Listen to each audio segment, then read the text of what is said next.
I couldn't talk. That would have been really fun. No, we don't like those opportunities. Aw, that's sweet. That's sweet. Oh, I'm a sweet guy. Well, we'll see if somebody shows up or asks any questions, or we'll wrap up and go tomorrow. It's just you and I. Okay. What's been going on in Canada? Well, we're just watching the circus. Why you want to go there? I was going to give you a break.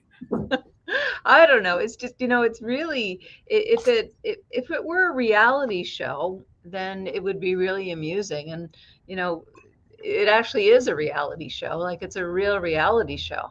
I'm not just plugging the book there. I actually wrote about this in 2018 in terms of the way Trump conducts himself, and it's really, really interesting. I think there's some positives in terms of people being in the loop, but the negatives of the theater, like everything is done for theater. It's. Are any of the policies any good? Putting demeanor to the side. Oh. How often you see me speechless? I mean, it's just like I could perhaps catch on to some things are positive, like the left just went too bloody far left. We've talked about this as on this show as well, in terms of therapists even feeling that they had to watch what they said, etc., which is just horrible within a therapeutic relationship or professional context. So the left went too far, but the price of getting back the pendulum back towards the middle, there is no middle now. It's just swung completely the other way. I don't know. I'm trying to be optimistic. I think many of us are, that that this will just be a great shakeup. Shake up the snow globe or whatever, and then settle down into a healthy middle. And up here, we couldn't give a rat's behind about Democrat or Republican. Oh yeah, you do. You just got rid of your prime minister. Oh, I don't know. That was internal stuff, but I think it's also people. When people are in power too long, I really think Justin Trudeau did some amazing things, and then I think he started to go a little too popular, doing things for the vote as opposed to the country. But I mean, he had a really, really good long run, and fair enough. Yeah, and I have real confidence in two of the people who are running, and hopefully they'll pick up where Trudeau truly left off before he got afraid of his position, and we'll be good. Again, I wouldn't say I'm a liberal per se, but I think a lot of the things the liberals do are really, really good up here in Canada. Polyev scares us. I mean, he's a nasty, nasty man in all his mannerisms. We just don't. Well, many of us don't want him. But well, how much do you guys want to know about Canadian politics? I can go on and on. Depending on what the news cycle is. Yeah. No, I mean, we've got a good country up here. We want to keep it that way. Hey, Jay. Hey, Mari. Good to see you. Welcome to Thursday morning. Yeah, I was going to say, you want to just do tomorrow tonight? And I think we may. I'm a few minutes late. I was doing a PowerPoint for my talk tomorrow about the insula. Okay. The School of Neurotherapy has got people doing talks on Thursdays apparently, and tomorrow's my day. So okay. And that's Nick Whitridge, Jay. Tiff Nick Thompson and Nick Dogres. Oh, Nick Dogres, not Nick Whitridge. Okay. And School of Neurotherapy is able to talk about clinical applications, and Neurofield as a manufacturer really can't. I mean, the FDA regulates what the manufacturer can say, but like Brainmaster has stress therapy solutions as an educational. It's not really part of Brainmaster. It's a loosely affiliated educational nonprofit. So they've got essentially the same thing, School of Neurotherapy, and they've got regular good people lecturing there, not just me. So they do. I mean, I have to give them a hand there in terms of the people they're bringing in. So that's great. Keep it all going. Keep it all going. Yeah, and Tiff actually was a registered EEG tech at one point. I mean, that's not something you get by accident, Yeah. So there's exams and practicum, and it's not an easy exam. So, well, Jay, before you got here, and I didn't start it. Dr. Marie did it. She was bringing it. It's your fault, Murray. It's your fault. Well, Pete was asking me how I was doing up here, and I said we're just enjoying watching the circus. The circus. I understand what you're talking about now. Yeah. Except we're all in the ring, the ringmaster is pulling us all in. It's just going to be a matter of how many chains he puts on. Well, Jay and I got the brooms. Yeah. We'll be on the elephants. Yeah. Wow.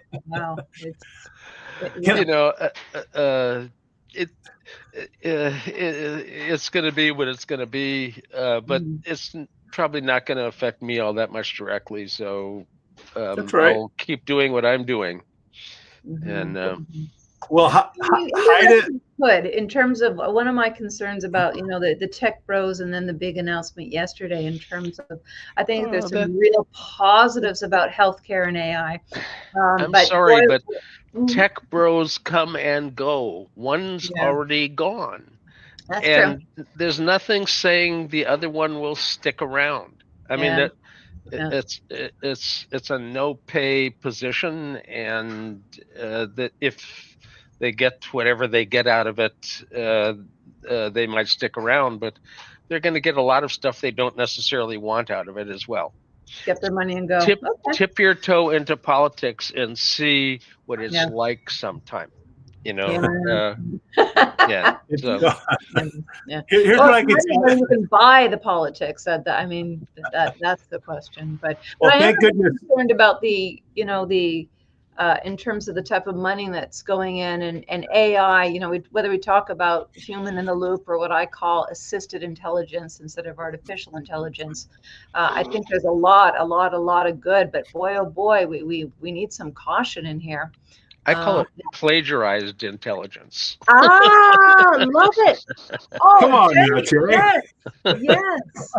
Love it. They can scan a whole bunch of stuff and come up with some interesting combinations of things that you might not have seen if you weren't already looking at the data, But they're a long way away from replacing, the human. And I don't think that there's a big flourish of interest in AI right now. It's new, it's hot. They call that stuff sexy.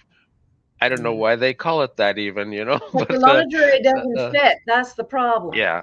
So it's a big fad topic right now, and it will produce a lot of interesting things. Like the internet? Different levels of it, the internet has spun off all sorts of things other than just big university laboratories connecting to each other, thank goodness. Haida's asking a question. Haida, welcome to the show. If you ask a question, it means I don't have to. Jay, are you going to talk about the effect of neurostimulation too? ? I can. And there's lots of kinds of neurostimulation. If you're talking about photobiomodulation, that's using various kinds of red light, basically to modulate the brain with different frequencies.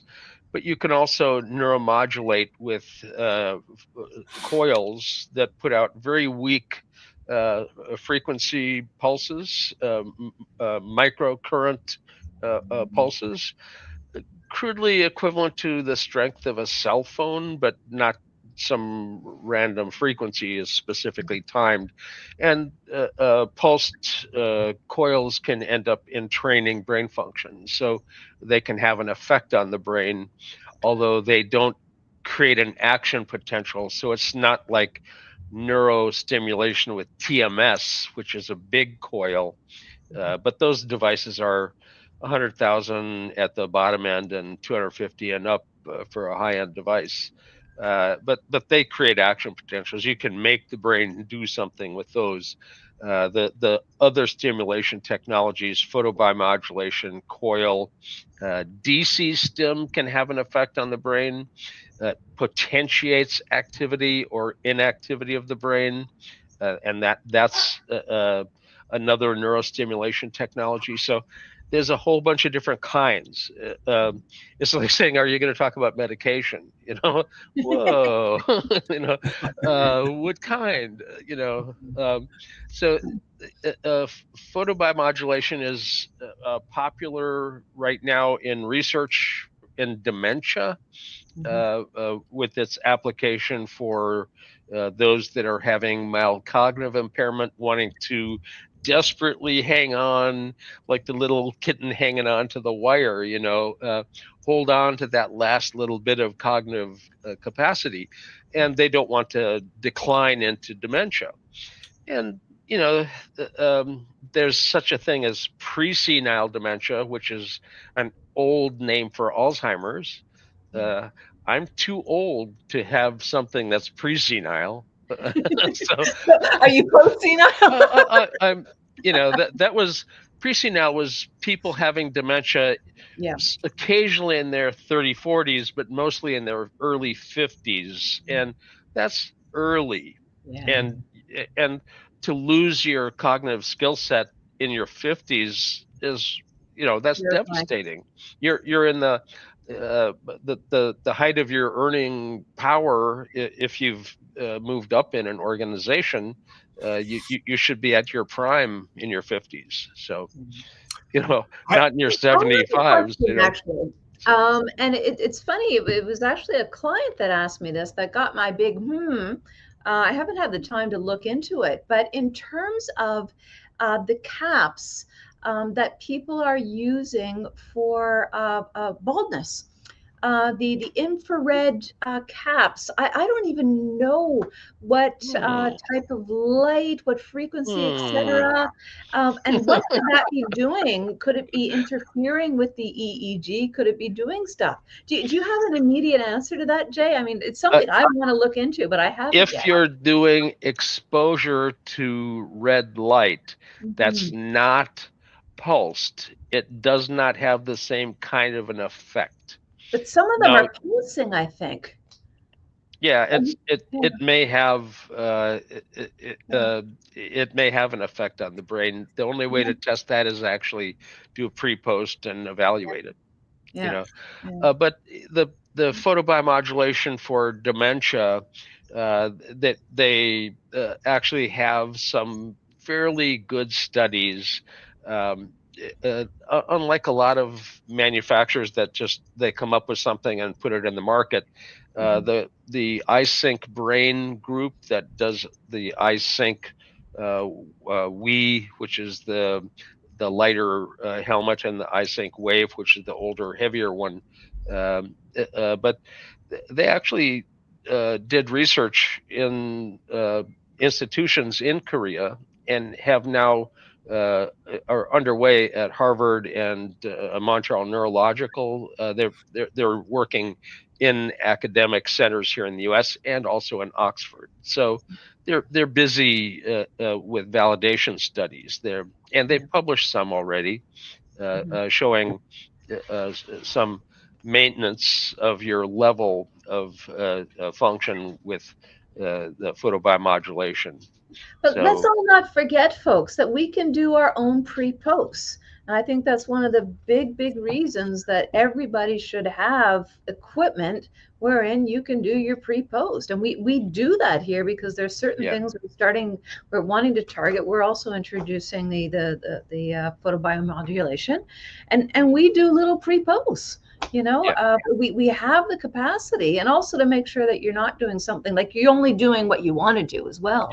And their studies end up having match control groups, and that's a level of study that you inside of a clinic. It's hard to end up having a match control. No, I mean, I forget. Of course, we don't. Doing pre-post on your clients, you can do case reports and case studies, which are good. Everybody kind of disparages, that's just a case report. Well, honestly, most of the major changes in medicine and stuff were started with a case report.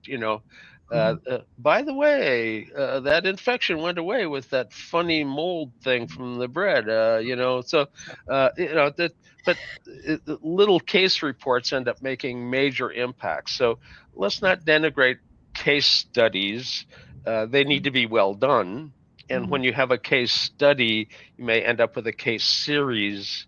And a case series will give enough information for somebody to design a study and get funding. So that it's the building blocks of the pyramid that science represents, and it's foundational, not something to disparage, but something to foster. All right, the kitchen has an order in. Can neurostimulation help with discharges, like using SMR range frequency? In fact, typically stimulation technologies, unless you're a specialist working with it for epilepsy, have paroxysmal EEG as a contraindication. If you look to the literature in TMS, especially the early literature, there was extreme warnings. And if you happen to be on an anticonvulsant, they wouldn't let you in some of the early studies. Now that's starting to change, but it's still a precaution and a strong warning. Essentially, don't use stimulation technologies where you may trigger a discharge. So, and if you hear a whining dog in the background, Sky's that's our co-host. He's doing his normal co-host in the background. So. Can discharges shift from one side of the brain to another side? If it is common, does it have any significance? Yes. First of all, it's very common to have a discharge on one side cause the other side, the good side, to behave badly. It's so common that they often cut out the bad side so the good side can stay good. Now that surgery has a complication. If epilepsy is not a focus, it's a network property. And as Rusty says, you can't cut a slice out of the San Andreas fault and make it stop that network. I mean, this is not an easy thing to change. So, but Barry Sturman actually did SMR training and showed that SMR training got the good side to stay good and the bad side to become good. So, you actually have better outcomes from neurofeedback than you do from neurosurgery. And neurosurgeries commonly got a side effect of still having seizures afterwards. To the extent that when they report their outcome studies, they don't even include partial seizures as something that they would count. I kind of think if you're having a seizure thing, it's not a successful outcome. So. Details. Yeah, but the neurofeedback using the same standards as the field of neuroscience publishing in the area of epilepsy, they're looking for a 50% decline in the seizure rate. That's success as far as they're concerned. The clients I work with, I consider success the elimination of the seizures entirely and being off of medication that are quite often required to stabilize things. I think that's success. Now, not having seizures and having some small discharges that don't cause a seizure but still are instabilities, that's something that I see in some of these people that are still seizure free. That they may have EEG anomalies, not a full-blown seizure, and continued training ends up being helpful to avoid backsliding into a circumstance where a seizure would occur. Yeah, some of the proudest work we do is with the itsy bitsies, like, what I affectionately call the munchkins, from 2 to 4 years old, just keeping those seizures at bay so it doesn't affect, primal, or primary, I should say, development. And those are the ones that bless our hearts. Yeah. So, hey, can I make a bit of a joke, in terms of how come nobody showed up today? Is everybody in mourning or what's going on? I think there's too many people from California. Thank God Jay showed up. The Southern California fires are back up with the San Andreas winds up, blowing embers everywhere. So, wow. And, once the oddest thing about a fire being reported is all the pyromaniac arsonists become active. So they've caught a whole bunch of people setting fires there, not just there, other locations as well. It's a bit nutty. The little town that was next door to the little town I lived in, their fire captain's son set a fire that ended up burning down 8 homes, and he can't go back to that little town. If he walked into that little town, he wouldn't come back out of that little town. Little towns are like that, So, I grew up in Fargo, so. Everybody from Fargo's a hitman according to the movie. So, all right, I hate to talk politics. Hyde has got another one here. This is a seizure-free case. I saw it shift from right to left after 80 sessions of neurofeedback. Things shift in neurofeedback with training. That's what you're doing with training, is shifting things. So I don't know exactly. So it's a seizure-free case. So she saw it shift from right to left, but a seizure-free case. I can show you the case Isabella, which the neurosurgeon was proposing cutting out the right temporal lobe. And when I looked at that EEG, the left temporal lobe was the trigger, and the big voltages came out of the right temporal lobe. They saw the big voltages, that's where they were going to take it out. But the actual trigger was the left insula, buried deep in the brain. And they just didn't see it, but then, half the doctors are in the bottom half of their class, Chiropractors? No, doctors, half of any kind of doctors are in the bottom half of their class, by definition. I'm going to get some hate mail. Hey, send it to me. If you're upset with me, take a number, stand in line. Thank goodness a question, so I won't talk. Hi, all. I provided 2 neurofeedback sessions so far to my first neurofeedback client. What should I be looking for regarding EEG trends, graphs while she trains? Well, hi, Eddie. You're going to be training something, and if you're deliberately targeting a frequency to be facilitated, you need to track that across time. If you're inhibiting bands directly that you think need to be inhibited, you need to track the inhibit bands across time as well. So you'll have essentially a learning curve showing session by session by session how the targeted frequencies are moving.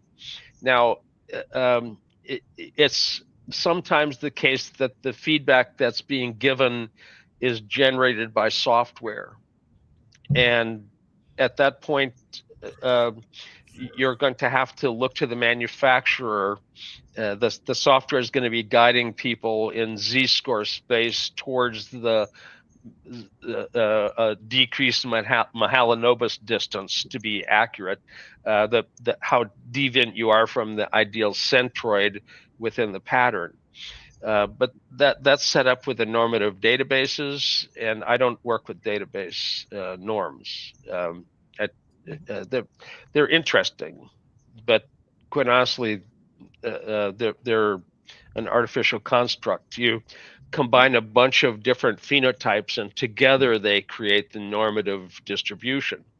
And the phenotype ends up predicting your treatment. Where you are in the normative distribution doesn't necessarily tell you how you need to be fixed. You have the wrong two people or right two people on the show to be asking this question. I mean, so, same here. I think Joel Lubar's early contribution to the field was him demanding learning curves from people that were doing training. Yeah. And and he was really adamant about it, and appropriately so. Yeah. Jim Hart's 1974 dissertation out of Kamiya's lab was the fifth order shape of the learning curve for EEG alpha acquisition. So there's really good science out there underlying all of this, if you know where to look.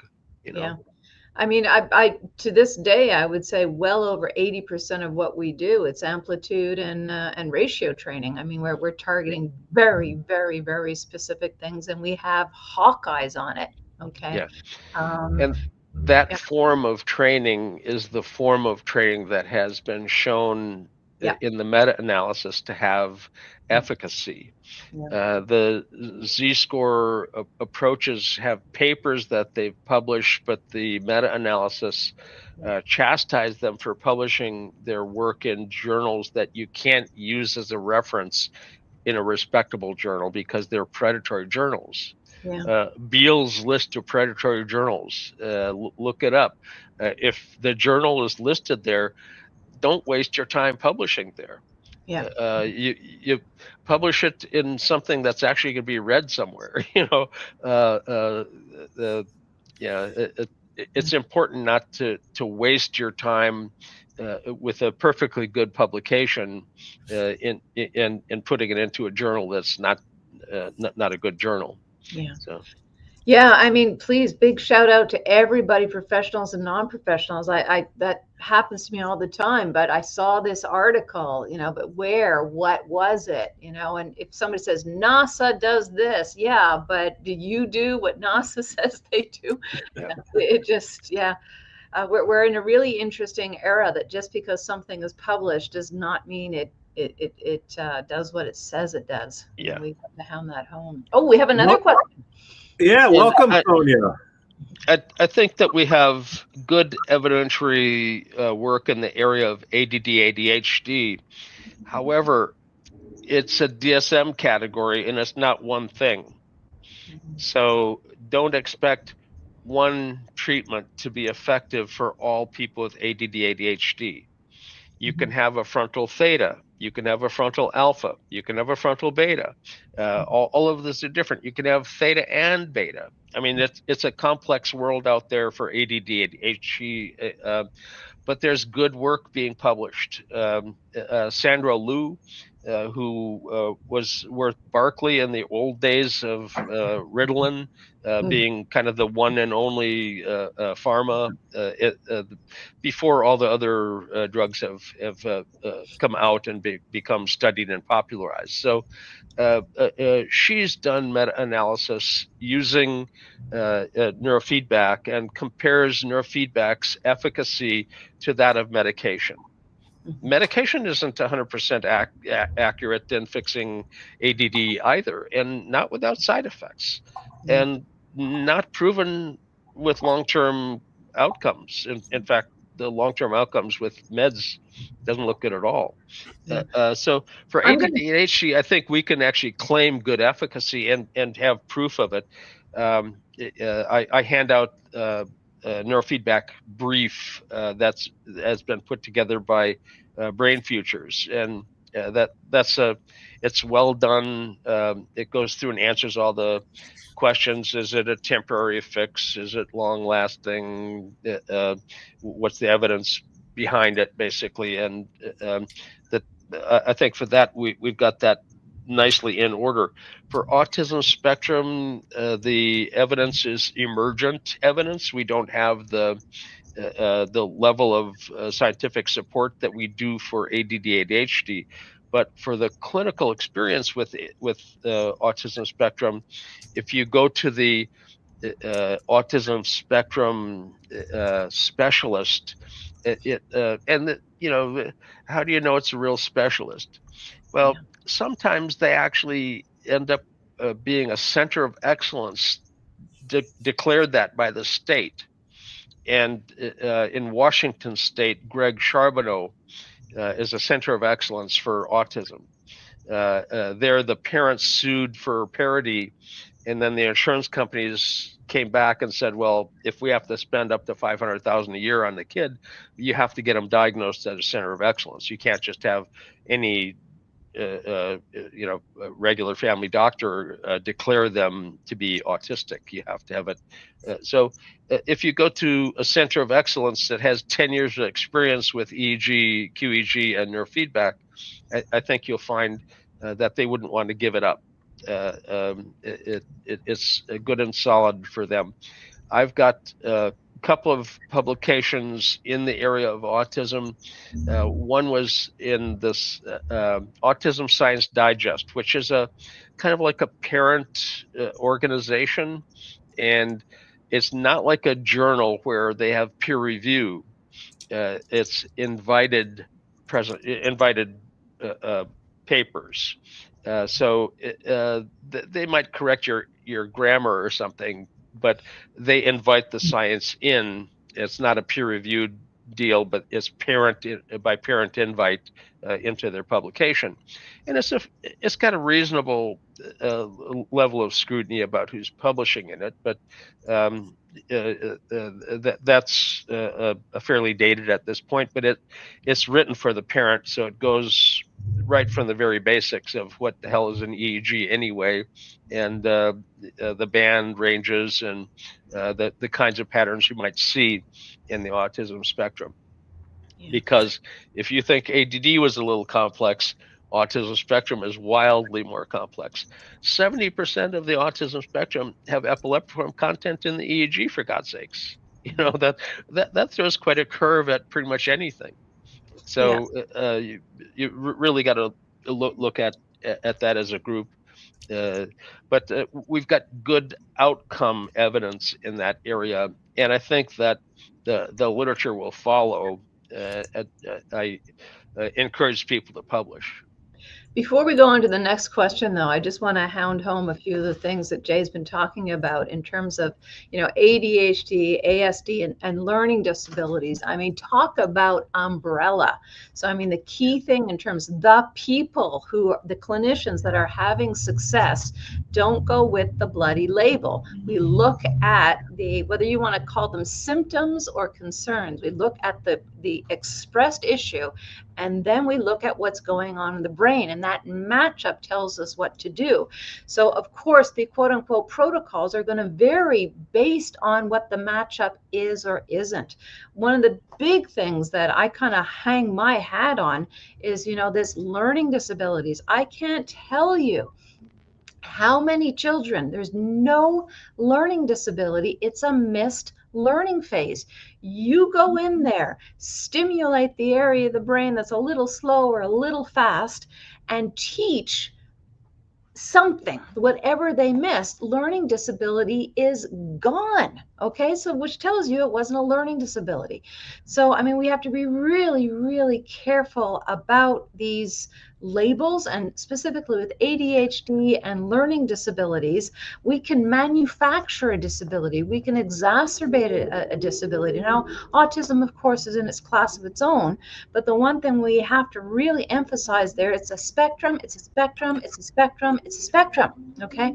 So what we're targeting can vary incredibly. And I think a lot of the individuals, just what this is the square peg must go in the square box. It doesn't work that way. I would say with clinicians who, I'm going to, be a bit biased here, who know what they're doing. What else can I say? So when we're questioned about our ability to treat an imaginary category, you got to kind of wonder what they're looking for.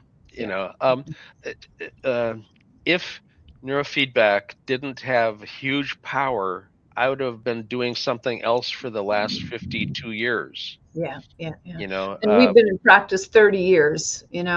Actively, people are paying for a service. You don't get repeat clients in the same city. You don't have 30 pop-up clinics emulating what we're doing unless we're doing something right.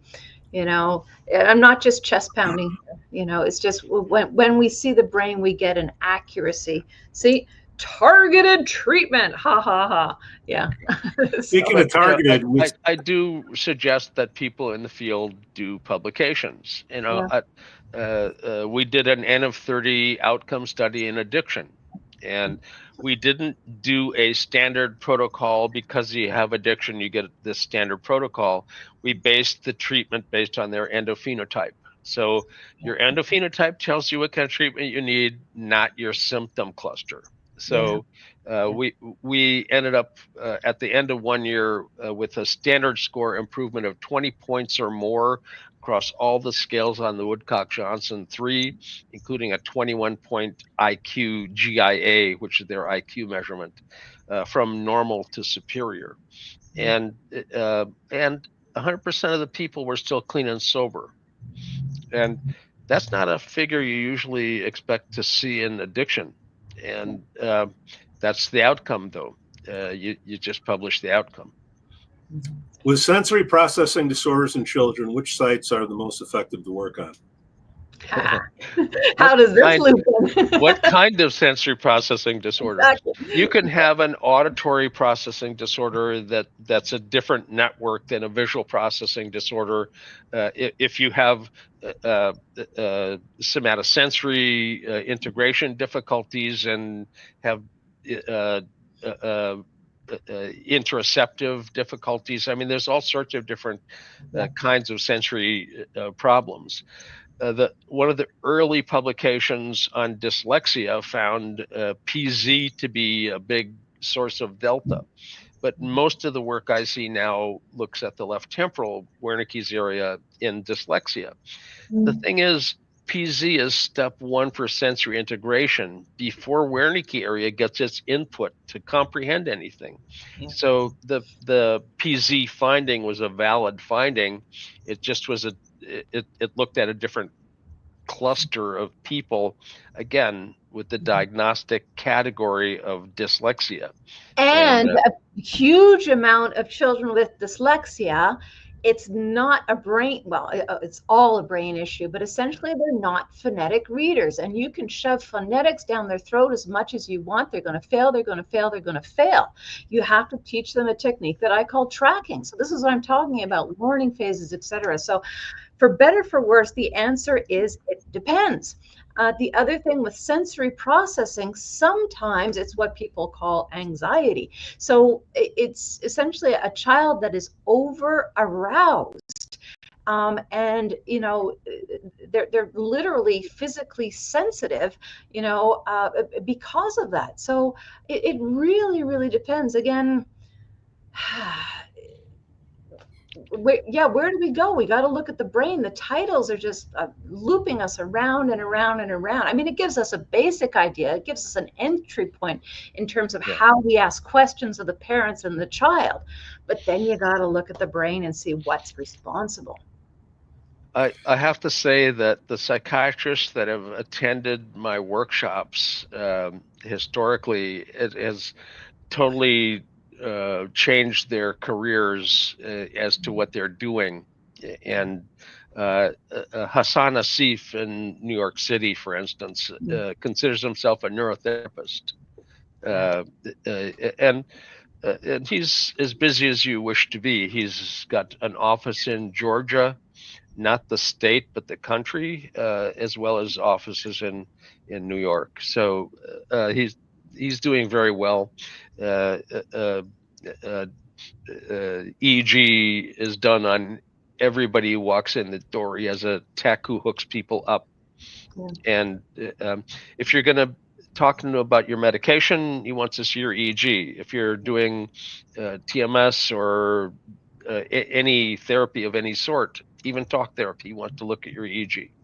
So it's totally changed. I remember him. He was in one of the first times he presented was 2013, 2014 in was it Rome or was it Venice? We picked good places for conferences. Yeah. Yeah, he's been around a while. Good on him. He had a 2-page spread in the Washington Post. 2 full pages in the Washington Post about his practice in Manhattan. So he's making some money if he can afford that. Oh, he didn't. It was written up by them. He didn't pay for that as an ad. I can't imagine what an ad. What would a 2-page spread in the Washington Post cost if you tried to put it there as an ad? You know. So, but it created international customers coming to him from Australia and all over the world. We're popping in for their EEGs to be evaluated and predicting what medications or other treatments to have. So it really is one of my favorite things to do, is to educate a psychiatrist about the EEG, because they know a fair amount about the brain. But until they really put 2 and 2 together and start to look at the EEG as actually brain function, that they don't really get it yet. And the ones who have learned EEG, having a background in psychiatry, that's exploded their career. So. So ASD, that kind of goes into what I was speaking about. There's children on the spectrum, very frequent. There's just so much information coming in that they're trying to process. And I think, without looking at the EEG, that a lot of that is quieting, just quieting to. Can you talk about cognitive impairment, developmental delay in children, and the impact that neurofeedback might have to help? Thanks. Thank you, Sonia. Can we ever? Where do we start?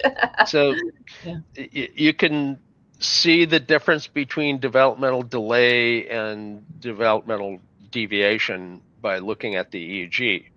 There's developmental curves, maturational curves that are predicted for EEG as it matures, as the brain matures. And certain ages you get certain frequency shifts in the alpha up to a certain amount. So you can see developmental delay objectively. In fact, in the original NX Link software, there was an age lead or lag to the data. They could predict whether your data would be normal at a younger age. So you've got an immature brain. It's developing normally for a younger age. Or is this a developmental deviation? There's no regression that's going to make it look more normal. So they had some very nice multivariates that were available in that software, but that software is gone. All right, since we have a question, Pete's going to fill some time here. We got the new administration coming in with RFK Jr. taking over for the health side of things. I don't know that that's the case yet.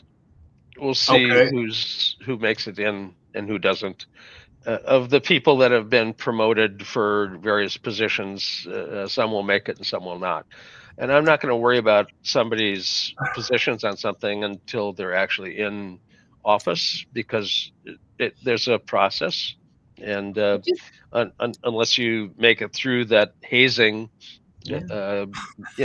and there are some people that have gone into the haze and been, wandered back out, going, my God. But for the yip yap factor, I think this is, when Pete and I were just chatting before you came on, Jay, this is exactly what I'm talking about. I think attacking all of those just bowls of sugar that children eat in the morning called cereal. I mean, that's good. And then you have the Looney Tunes on the other side. So, you know, a lot of the people coming in, there's this polarization of positive things they could do, and just, you know, nut bar stuff. We'll see. Yeah. You know, they want a fellow to run the military, but he's apparently got his difficulties with various circumstances of womanizing and drinking and where I was going with this. Reel us in. We're only two. Where I was going with this is, I don't know what the percentage is, but we can agree that the beds in the United States that are devoted for mental health are inadequate. Can we agree on that? I will have to say that I started working in the North Dakota State Hospital for the Insane, which is what it was originally called. The North Dakota State Hospital is all that's left of the name, but that's where my lab was. It was in a state hospital, and there were more people in there than deserved to be in there. They had more beds than they really needed for the psychiatric care in North Dakota, and they had wards full of people that had Parkinsonism. Well, that's, you know, what are you doing in a state hospital if you've got a movement disorder? I mean, you know, you need to be in care, but not institutionalized in a ward somewhere where you're not going to be looked at. You know, the beds being funded would be nice, but you have to look at what beds they're funding. I say the beds that are needed in Canada as well in the US, and I mean, you can go for Europe, or detox beds. And anybody that has an addiction that wants help and says that they should be in within, you know, an hour.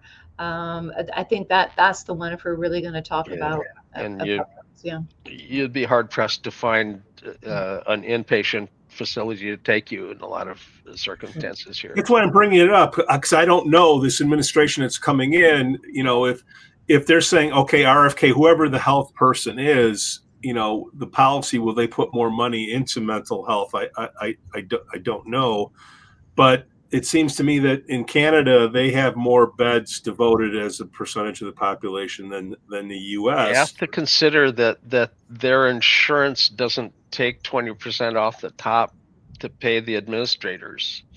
You know, Medicare is a 4% overhead, and private is 20% plus. And a lot of it's service denial. I mean, United Healthcare had a 37% denial rate, and Kaiser has a 7% denial rate. Yeah. So, you know, we may have lineups, but we don't deny. Yeah, I'm not in favor of blindly throwing money at mental health, but it needs to have more money in that area, not just blindly thrown. Yeah. And if I could throw in Canada, I mean, my political opinion, both personal and professional, is I was a bit saddened, for example, when they would, you know, talking about blanket covering for medications. I would say if you're going to just blanketly support the pharmaceutical companies, you should support individuals' right to choose other things. But of course, I mean, we're opening ourselves up to all kinds of things in terms of what an individual has a right to choose in terms of you know, treatments or interventions that have some kind of track record. So it's a can of worms for most places. But we got to be careful. I mean, if it's who's supporting what and for what purposes. And I think my criticism of the US system is it's all profit, profit, profit. I don't know where the actual care comes in there, except the people at the bottom of the service providing, you know, the people who are hands-on with the people needing the assistance. But otherwise, I mean, from external eyes, it's all about profit. And as you said, denial. Yeah. Well, you want us to pay for it. You know, the the government paying for it means people pay for it. I mean, the Yeah. government doesn't have money unless you pay them, you know. So, if you But get going other the ways, though, right? administrative overhead down from 20% to 4%, we'd have a heck of a lot more care. Yeah. And the head of a hospital system that was paid $1 billion for a year's pay. Now, after the first 100 million, how do you earn the rest of that?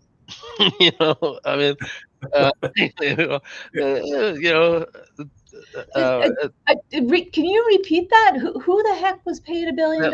the head of a hospital chain, that they actually collapsed because those hospital chains are profitable as long as they're growing. They look great on their books. But when they don't have more hospitals to acquire and they're just operating the ones they have, things start to look a little lean. So, you know, Hey, so, Jay, the phone's ringing, and it's Elon Musk from the Department of Governmental Efficiency. He says, Jay, I don't know if you'll take the call or not, but just in case you take the call, he says, we need your help getting health more efficient. What would be your suggestions? well, if you want to get health more efficient, he knows how to take the profit out of the middlemen in a company. He can do that in healthcare as well. Strip away the case managers making a salary and put it back in the hands of the physicians making the decisions. You don't necessarily need to have somebody without the medical training making decisions about healthcare access, and really that's unfortunately happening all too much. If you get a denial, there's actually a routine response that you're supposed to provide, and that's to ask for the credential of the physician who created the denial, where he's licensed, what his current CEs are, and a bunch of questions about the credentials of the person who made the decision. And then also the rate of acceptance and denial.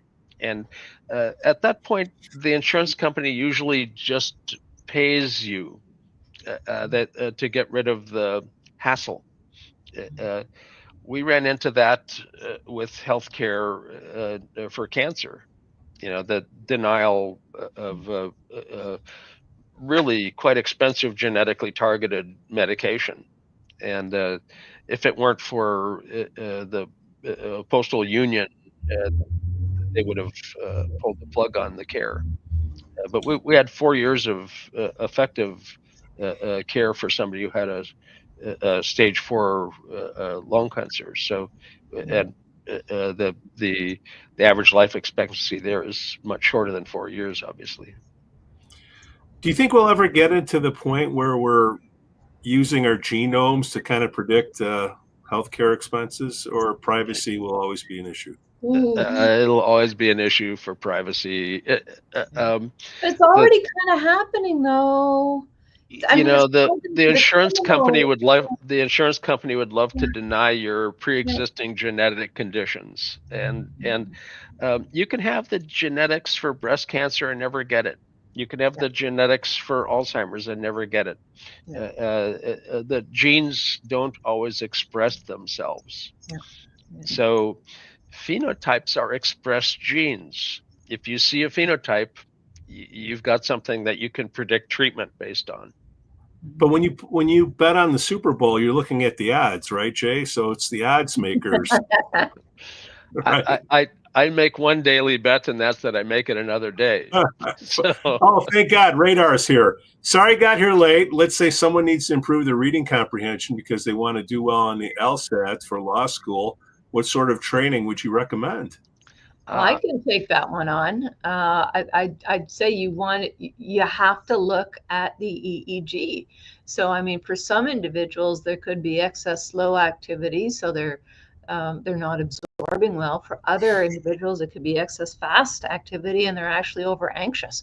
So it really, really depends. I would say there's no absolute answer without looking at the EEG.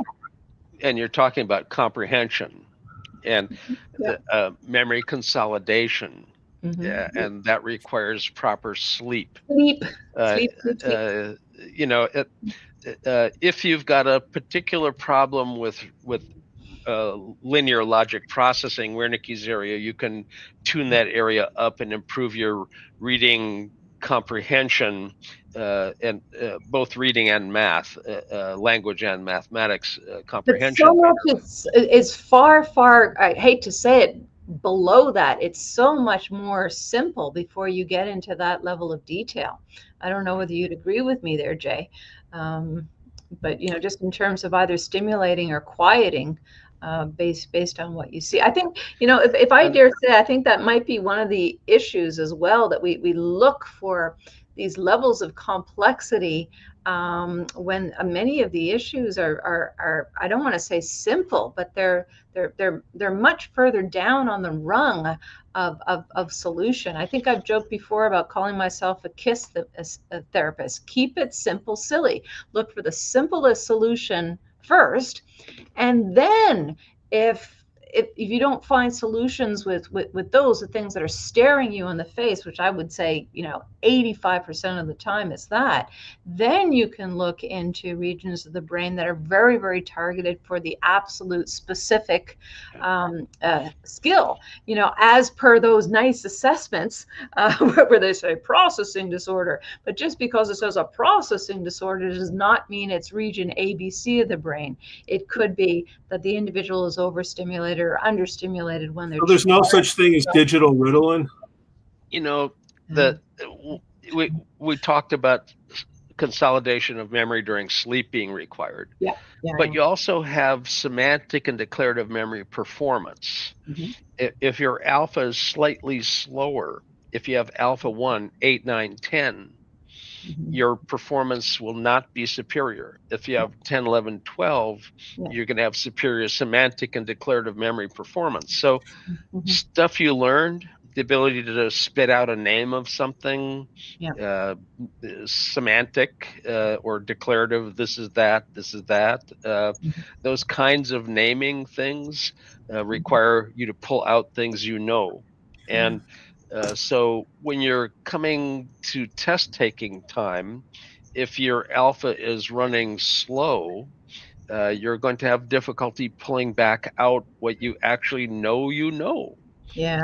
So we need to look at, are you encoding it properly? And if you are you going to sleep and transferring what you just encoded into something you'll have tomorrow and the day after, long-term potentiation?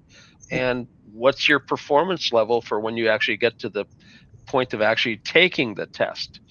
If you go into the test and you're over aroused, you have the arousal performance continuum. If you're over aroused, you'll never pass that. You'll have test taking anxiety and bomb your test. So and that's kind of my point, that if you have the quote unquote test taking anxiety because you're over aroused, and then you go in and you're like, oh, well, we want to make you cognitively stronger, so we're gonna, you know, pump up those fast frequencies. It's subtle stuff, but check your peak.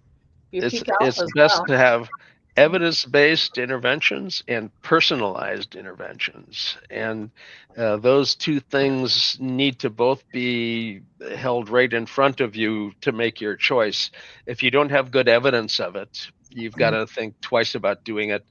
And the evidence is out there for neurofeedback. You just need to look for it.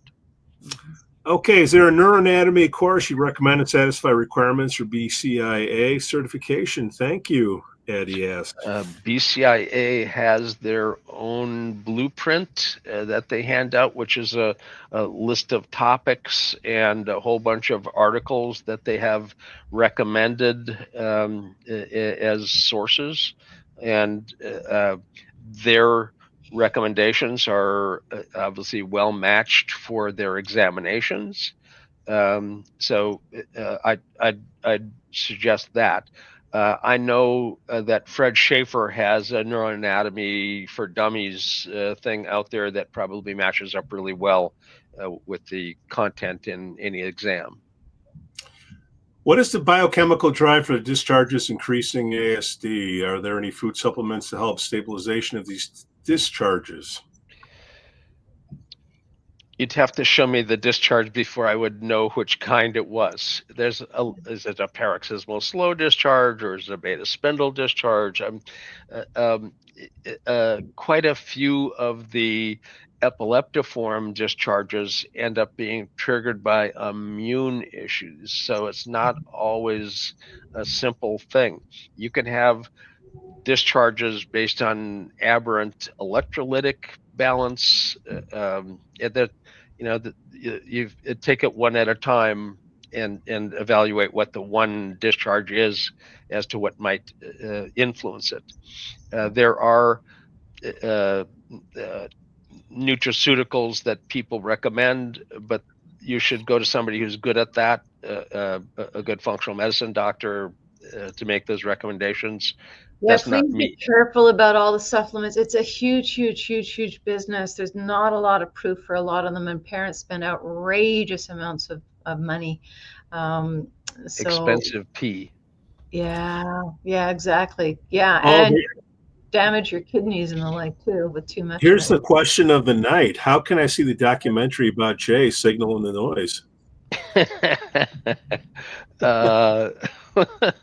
Put it up, Jay. We should show it some night. It's 2 hours long, but it isn't. They went.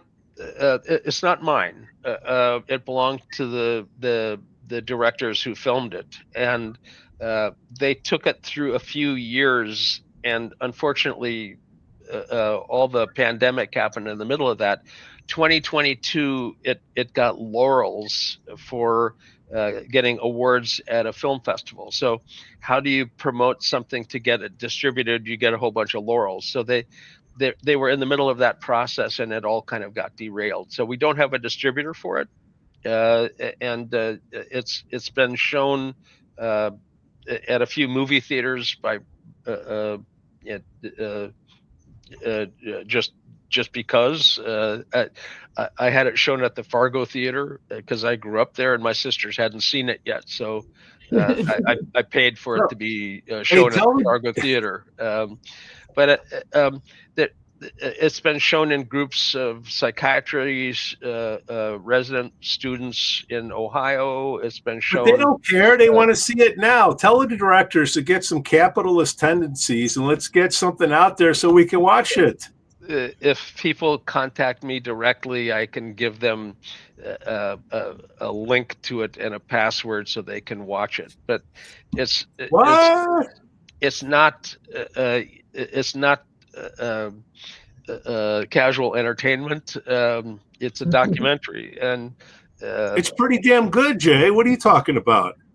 Well, it's not all happy and sunshine. They end up chatting quite a bit about my death as towards the end of it. So, I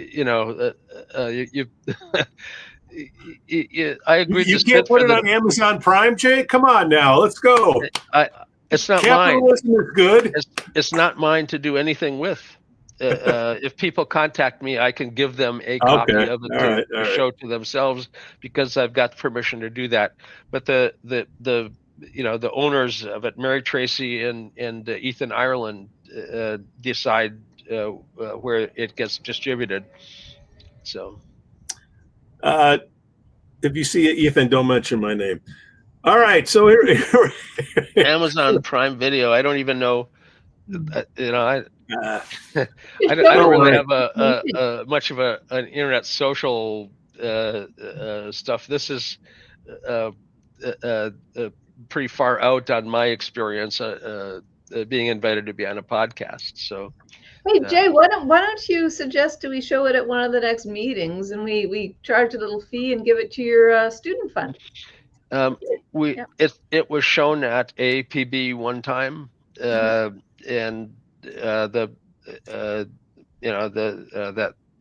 I'm happy to put it on and let it run for 2 hours if there was a group that wanted to watch it online. But I put this offer out there, Jay. We got our Patreon page up there, and if somebody wants to watch it, donate. The money all goes to whatever the directors. But everything that I get goes to students. So in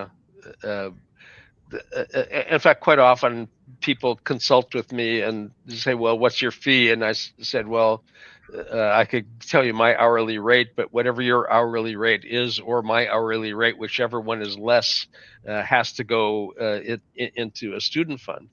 And I can give them a handful of student funds if they don't know of any, but they're out there, Are we getting together tomorrow morning, or is this our tomorrow morning? I'd make it tomorrow morning. Jay, all right. We'll see you after the sun rises. No, I'd make this tomorrow morning. Oh, it doesn't matter to me. I will do whatever. If somebody has another PowerPoint to share in the morning, I'd love it. But we'll see. I'll be there. Whoever's around. Hey, Haida says I've seen it. It is awesome. Okay, guys, give me a thumbs up or a thumbs down. And Jay and I are going to be there. And there's a lot of people that have seen it that I don't even have any idea who's seen it. So which is fine with me. I agreed to sit for it, and at first I thought they'd come in with a little handheld video and ask me a dozen questions, and that would be it. But I think there was 36 hours of video that was shot, and interviews with people from all over the place, Korea, Russia.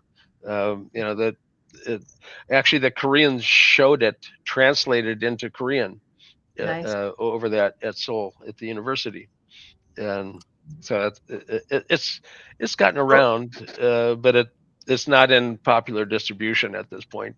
Well, we're going to work on that, Jay. Yeah. Dr. Marie Swingle, Jay Gunkelman, see you in the morning. Be there, be square. We will end the stream now. Have a good night one way or the other. Yeah.